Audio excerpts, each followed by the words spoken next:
Assalamualaikum warahmatullahi wabarakatuh. Selamat berjumpa kembali. Semoga kalian senantiasa diberikan kesehatan, kesempatan agar supaya bisa aktivitas seperti biasa. Baiklah anak-anak, pada pertemuan kali ini mari kita lanjutkan mengenai tentang mitigasi. Untuk pertemuan kali ini melanjutkan mengenai tentang mitigasi yang disebabkan oleh dinamika hidrosfer. Artinya hidrosfer ini adalah lapisan yang ada dalam perut bumi dan mengandung air. Yang pertama adalah banjir. Fenomena banjir merupakan peristiwa meluapnya air dari sungai sehingga menggenangi wilayah daratan yang normalnya kering. Banjir umumnya terjadi ketika volume air pada sungai melebihi daya tampung sungai tersebut.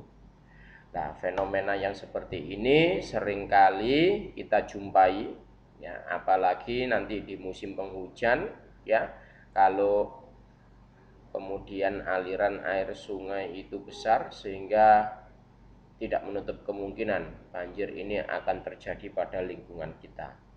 Oleh sebab itu, mitigasi yang harus kita lakukan, karena mitigasi adalah usaha untuk meminimalisir, diantaranya persiapannya. Ya, pada saat musim kemarau seperti ini kita sudah harus bersiap-siap. Jangan kemudian pada saat musim hujan baru kita melakukan yang namanya persiapan. Nah, ini tidak cocok, ya. Pada musim kemarau kita bersih-bersih, ya. Jadi kita gotong royong bersih-bersih saluran air, kemudian membuat penghijauan, kemudian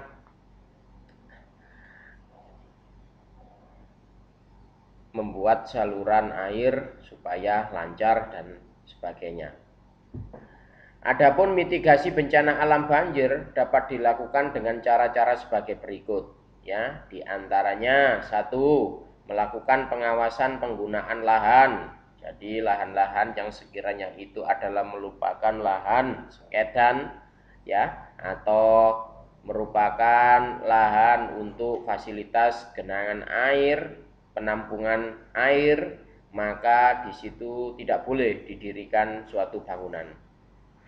Kemudian yang kedua, menyesuaikan desain bangunan di daerah rawan banjir dengan desain tahan banjir dan dibuat bangunan bertingkat. Nah, ini untuk antisipasinya seperti itu. Jadi, mendesain bangunannya supaya rawan banjir. Tiga, membangun segala infrastruktur kedap air. Ya, contohnya adalah bangunan yang fondasinya tinggi. Ya, ini diharapkan nanti pada saat banjir datang sehingga tidak sampai melanda kepada isi bangunan tersebut.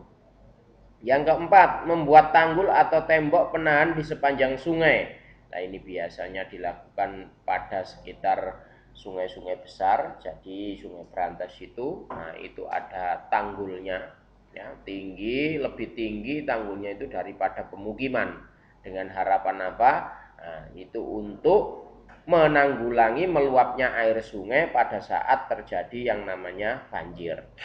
Nah, kalau itu kemudian sudah melebihi tanggulnya, ya otomatis air tersebut akan masuk pada lingkungan kehidupan kita. Kemudian melakukan pembersihan sedimen. Lah, sedimen ini contoh adalah kerak atau endapan yang berada di saluran air. Jadi biasanya kalau kalian jumpai, ya, sungai-sungai itu dibersihkan kembali endap-endapannya itu, ya. Setelah itu kemudian ditaruh di sekitarnya itu endapannya itu, ya. Tujuannya apa? Agar supaya nanti air itu dapat berjalan lancar dan menampung jumlah air yang banyak. Kemudian membuat saluran drainase.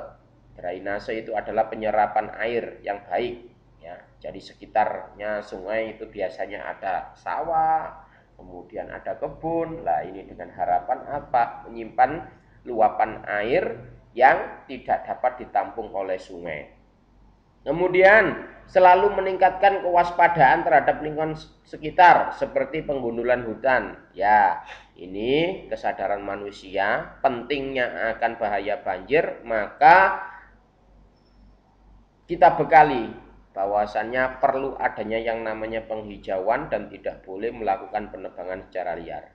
Nah, itulah diantara contoh mitigasi untuk bencana banjir. Ya. Kemudian selanjutnya yaitu mengenai tentang tsunami. Nah, tsunami ini juga merupakan bencana yang disebabkan karena faktor alam. Ya, nah, bahayanya lebih kompleks. Ya, jadi bahayanya lebih kompleks. Selain bisa membahayakan kehidupan, maka habitat yang ada di sekitar pun juga akan mengalami kerusakan. Ya, definisi tsunami adalah, jadi tsunami itu diambil dari bahasa Jepang yang terdiri atas dua kata su sama nami. Ya. Su ya, jadi artinya gelombang, nami pelabuhan. Jadi sebetulnya nama tsunami itu berarti gelombang pelabuhan. Kenapa? Karena sangat terlihatnya itu dan banyaknya itu kita tahu kalau itu adalah tsunami, maka pelabuhan yang ada di sekitarnya itu kena yang namanya luapan air yang besar, ombak yang besar. Ya, tsunami adalah perpindahan badan air yang disebabkan oleh perubahan permukaan laut secara vertikal dengan tiba-tiba. Perubahan permukaan laut tersebut bisa disebabkan oleh letusan gunung berapi bawah laut, gempa bumi yang berpusat di bawah laut, longsor bawah laut, atau hantaman meteor di laut. Jadi yang diserang ini adalah kondisi lautannya. Ya, nah, jadi penyebab daripada tsunami ini diantaranya pergerakan lempeng yang ada di dasar laut. Jadi isinya bumi, tepatnya di bawah laut itu mengalami keretakan. Kemudian bisa juga letusan gunung berapi yang ada di laut. Seperti Indonesia itu ada yang namanya Gunung Krakatau. Nah, Gunung Krakatau ini tepatnya adalah di laut. Sehingga apabila kemudian terjadi erupsi tidak menutup kemungkinan. Nah, letusan tersebut akan memompa air yang ada di sekitarnya untuk kemudian menumpahkan ke lingkungan sekitar.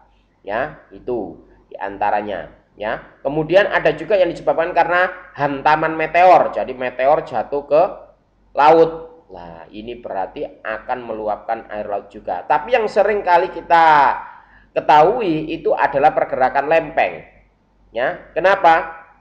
Karena hampir 70% wilayah Indonesia ini senantiasa dilalui oleh yang namanya bencana alam.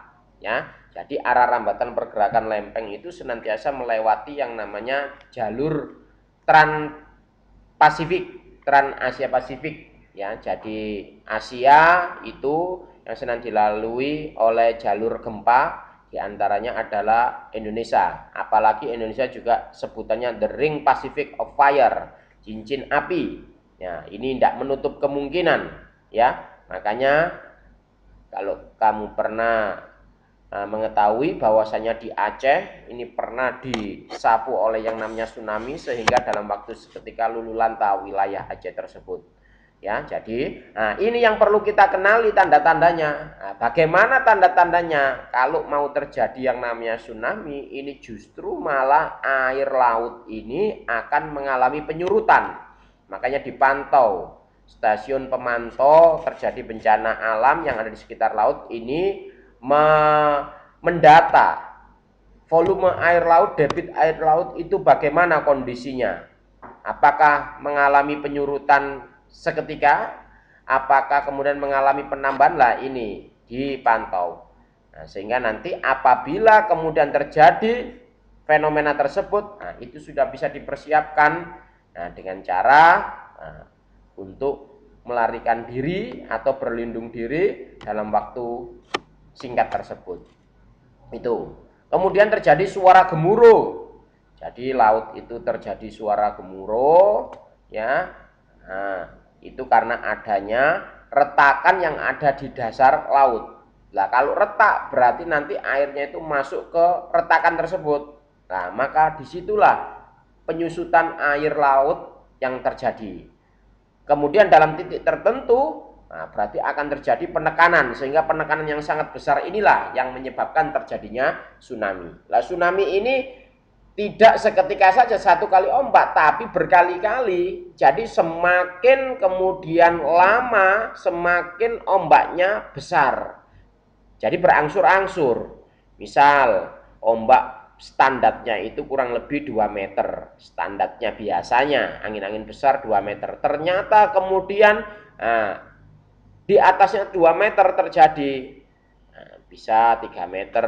Kemudian gelombang kedua ya besar, bahkan sampai kemungkinan terjadi 10 kali gelombang dengan ya yang pernah terjadi itu dicatat di Indonesia itu sampai ketinggian 10 sampai 20 meter. Nah, 10 sampai 20 meter otomatis ya airnya ini sangat besar, sangat banyak jumlahnya. Nah, inilah yang menyebabkan bahaya yang ada di lingkungan sekitar.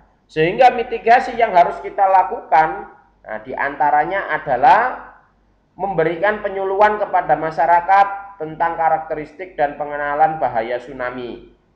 Ya, seperti yang saya ungkapkan tadi, bahaya-bahaya tsunami ini diberikan wawasannya, sehingga nanti pada saat terjadi tsunami, ya, nah, itu bisa meminimalisir terjadinya efek dari tsunami tersebut. Nah, membuat alat peringatan tsunami, ya, alat tsunami, peringatan tsunami ini biasanya diletakkan di sekitar pantai untuk memantau, ya, naik turunnya atau banyak sedikitnya volume air yang ada di lautan tersebut. Kemudian membangun tembok penahan tsunami pada garis pantai yang berpotensi mengakibatkan bahaya. Nah, ini biasanya kalau kamu jumpai, ya, jadi ada bangunan berupa batu seperti pondasi itu, nah, banyak sekali. Nah, itu biasanya kadang-kadang itu, nah, kalau sekarang digunakan untuk tempat selfie, padahal itu adalah untuk memecah air ketika ombak besar. Nah, dengan harapan apa? Ketika menabrak tanggul tersebut akhirnya tidak sampai ke daratannya itu dalam jumlah yang besar, tapi sudah terurai. Jadi itu adalah bangunan pengurai air. Kemudian membuat bangunan tempat untuk evakuasi yang aman. Nah, ini biasanya dilakukan untuk persiapannya di daerah dataran tinggi. Jadi ketika tsunami terjadi maka carilah tempat yang tertinggi. Carilah tempat yang tertinggi. Itu adalah upaya untuk mitigasi yang namanya tsunami.